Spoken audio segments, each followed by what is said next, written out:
My soul floated, light as a dandelion seed, looking down at the girl collapsed on the cold linoleum floor. Mom, I'm sorry. I really wasn't lying this time. I just couldn't hold on anymore. Despite knowing I suffered from severe chronic anemia, my mother had insisted I participate in the university's campus-wide blood drive. She didn't want the optics of her own daughter sitting out while she, the dean of students, presided over the event. She called it leading by example. At the 100-milliliter mark, the world began to tilt. My vision went grainy, like an old television losing its signal.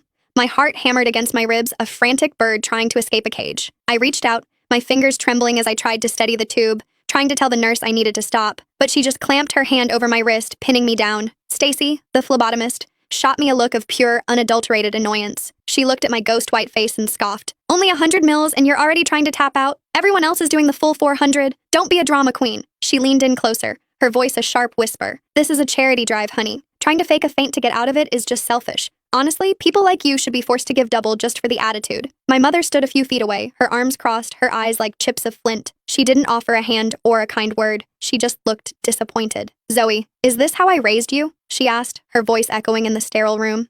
Everyone else is doing their part.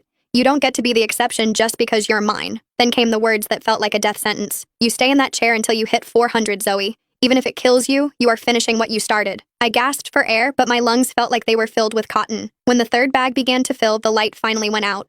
My body felt heavy, like lead, and I felt myself slip away as I hit the floor. A suffocating darkness grabbed me, and then, nothing.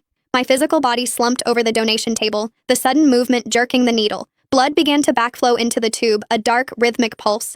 Stacy shoved my shoulder, her patience clearly gone. She ripped the needle out with a sharp, careless tug. I'm trying to work here. Can you stop moving for 5 seconds? Now I have to restick you. When I didn't answer, she let out a huff of disgust. She grabbed my arm and drove the needle back in, hard.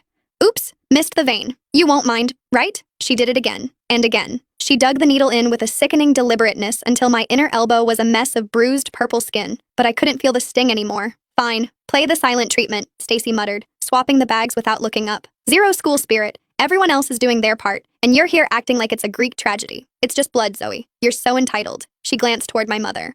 I don't know how Dean Mercer ended up with such a spineless, selfish daughter. The students in line behind me started to whisper. I heard she's actually sick, like, really anemic, one girl murmured. What if she's actually hurt? Please, another boy replied, rolling his eyes. The nurse said she's faking, and look at Dean Mercer. She's totally calm. If something was actually wrong, her own mom wouldn't just be standing there, right? I hovered above them, desperate, looking at my mother. Her brow was furrowed, her lips thinned into a line of pure resentment. Zoe, get up this instant. You're making a scene in front of the entire department. I didn't move. I couldn't. Stacy paused, her hand resting on my limp arm. She looked up at my mother and sighed. Dean, she's really committed to this act. Should I even bother continuing? She only hit the 100 mark. Everyone else did the full draw, but she's just being difficult.